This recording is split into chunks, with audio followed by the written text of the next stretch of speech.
જોઈ લો આ રીતે ગાય અને બળદ માટે મોયડી તૈયાર થતી હોય છે. સૌથી પહેલાં એનું માપ લેવું પડે અને પછી એને આ રીતે ડબલ કરવામાં આવે છે.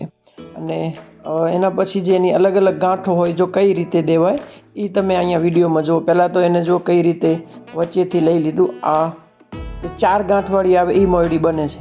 પહેલાં સરળ છે, પહેલી ગાંઠ તો બધાને આવડી જાય, ખાલી એની જે દોરી છે એનું માપ રાખવું જરૂરી છે. જો નાનું કોઈ હોય બચલો તો એના માટે 2 જેટલી વાંપ એટલે કે 2 હાથ જેટલી, અને જો મોટી ગાય હોય અથવા તો બળદ મોટા હોય તો 3.5 જેટલી હાથ જેટલી દોરીની જરૂર પડે છે. જો આ એક ગાંઠ તૈયાર થઈ ગઈ છે આ રીતે. એના પછી આ બીજી એની તૈયાર થાય છે ગાંઠ જે બાંધવામાં આવશે. જોઈ લો કઈ રીતે એક ઉપરથી બીજો જાય અને એના પછી જે આ નાનો દોરો છે એ વચ્ચેથી જવા દો એટલે સરસ મજાની આપણી જે એના માટે ગાંઠ છે એ તૈયાર થઈ જશે. આ એક સાઈડ તૈયાર થઈ ગઈ. હવે આ બંનેનું જે ગેપ છે એ એક સરખો કરશે જેથી કરી અને જે એનું માપ છે એ બરાબર આવી શકે. જો આ જે લાંબો ભાગ હતો એને ટૂંકો કર્યો અને હવે બંનેને એકબીજામાંથી પસાર કરવામાં આવશે એટલે એ બાજુ 4 દોરી થઈ જશે. હજુ જો એકબીજાનું આ માપ કરે છે. જ્યારે આ માપ થઈ જાય એના પછી આ વચ્ચેની ગાંઠને થોડીક ઢીલી કરી એનામાંથી એક બીજી ગાંઠ છે એને પસાર કરશું એટલે એને જે સપોર્ટની જરૂર હોય એ સપોર્ટ મળી જાય. હજુ બંનેનું બસ હવે બંનેના લેવલ એક સમાન થઈ ગયા છે. હવે જો હવે તમે જો જે પહેલાં ગાંઠ બનાવી હતી એની નીચેથી એકદમ આપણે પસાર કરવાનું છે. આ મોયડાને કરે ઉલટો, આ નીચેથી પસાર કરી પછી જે આ બીજી દોરી છે એનામાંથી પસાર કરો અને જે હવે આ 2 મેઇન લાંબા છેડા છે એનામાંથી ગરકાવ કરી દો એટલે આને સપોર્ટ મળી ગયો. હવે આ ક્યારેય પણ એનામાંથી નીકળશે જ નહીં. આ એકદમ પરફેક્ટ થઈ ગઈ. હવે આ સાઈડનું પણ જે ભાગ છે એને જે બીજી બાજુ છે એ બાજુ પછી લઈ જશું. જોજો હજુ તમે કઈ રીતે કરે છે. અત્યારે આ બહુ ઓછા લોકોને બનાવતા આવડે છે. પહેલાં જ્યારે બધા પાસે બળદ અને ગાયો ભેંસો હતી ત્યારે બધાને આવડતા હતા. જે ઓ સાઈડ કર્યું એ જ રીતે એની સામેની સાઈડથી પણ આ નીચેથી આ રીતે દોરીનું ગરકાવ કરશું. જુઓ તમે. અને પછી જે ઓલી સાઈડ આપણે જેમ કર્યું એમ જે આ મેઇન જગ્યા છે એનામાંથી ગરકાવ કરો એટલે એને સપોર્ટ મળી જાય.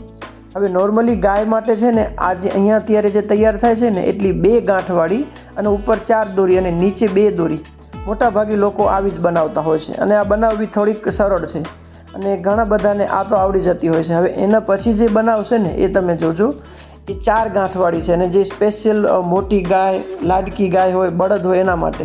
આ અત્યારે જે બની એ નોર્મલ છે, આટલા સુધી બધા કરે. હવે જે આ ગાંઠ થાય છે જો આ શીખવા જેવી છે. આ મોટા ભાગનામાંથી કોઈને નથી આવડતી. જો તમે કઈ રીતે આખું એ તૈયાર થાય છે.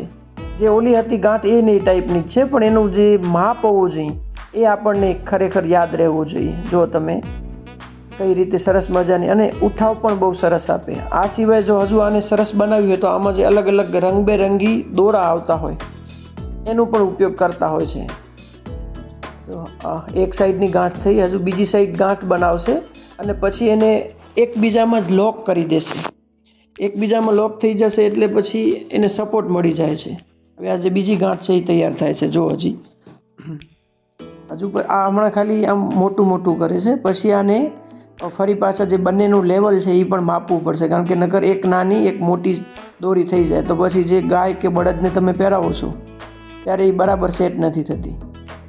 જો હવે આ બંનેનું મેજરમેન્ટ કરે છે અને હવે જે ઓલો એક છેડો છે ને એનામાં બીજા છેડાને અટકાવી દેશે એટલે નીચેથી આખું સપોર્ટ બનાવી શકાય. આ મેઘાભાઈ છે ને એમણે બંને જો બબે દોરીવાળી જ બનાવી છે. જે આપણે 4 દોરીવાળી બનાવી ને એવી એમણે નથી બનાવી. ગાંઠ 4 છે પણ નીચે 2 દોરી અને ઉપર પણ 2 દોરી. આપણે જે અહીંયા તૈયાર થાય છે એમાં ઉપર 4 દોરી છે એટલે જ્યારે આપણી ગાય કે બળદ પહેરે તો એકદમ સરસ મજાનો રૂપાળો લાગે થોડુંક. હવે જો આજે તમને હજુ નીચે વિડીયો લઉં એટલે દેખાશે. હવે આ તૈયાર કરો. આજે ઇન્ટરલોક જેને કહેવાય ને કે એકબીજામાં લોક કરી દીધા એટલે હવે નીચેની સાઈડ એમનું બેઝ તૈયાર થઈ ગયું. જોઈ લો આખું. હવે ખાલી આનું મેજરમેન્ટ થઈ જાય એટલે થઈ જશે. આ થોડીક અઘરું કામ છે પણ તમારે થોડુંક વિશેષ અભ્યાસ કરો તો આપણે શીખી શકીએ છીએ કારણ કે એકબીજામાંથી ગરકાવ એ રીતે કરવાનું છે અને એનું જે એકદમ માપ છે એ પણ એક સરખું જ આવવું જોઈએ. આ થઈ ગઈ આખી તૈયાર. આ છે એના બળદના આગળના મોઢાનો ભાગ અને આ એની નીચે ગરદન પાસે આવે છે. થોડી વારમાં ચલો આપણે પહેરાવીએ એટલે તમને ખબર પડશે. જો આપણા બળદ છે અને એને પહેરાવે છે. જે 4 દોરીવાળો હતો એ ભાગ ઉપર રહે છે અને જે આપણે નીચે ઇન્ટરલોક કર્યું એની ગરદન પાસે નીચે રહી જાય એટલે આમ દેખાવ પણ સારો આવે અને ઉઠાંતરી દેખાય. જો કેટલા સિંગ છે અને આ બધું કરવામાં કેટલું ટાઈમ લાગે. આ ભાઈએ જે જા પકડી છે એ બળદની નાથ છે. થાય છે તૈયાર. પાછળ જે દોરી હતી એમાં હવે ખાલી ગાંઠ જ દેવાની છે. જો કેટલી સરસ મજાની લાગે છે. આખા બળદ તૈયાર થાય ત્યારે તમે જોજો કેટલા મસ્ત લાગે છે. આ એક એમની શોભા છે અને ખેડૂતોને બહુ ગમતું હોય છે આ રીતે તૈયાર કરવું.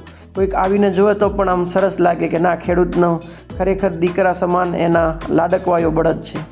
અહીંયા નીચે ગાંઠ બાંધે છે ને આ જે વધારાની દોરી છે એને પછી ચાકુ અથવા તો તમારી પાસે જે કંઈ પણ હોય એનાથી કાપી દેવું.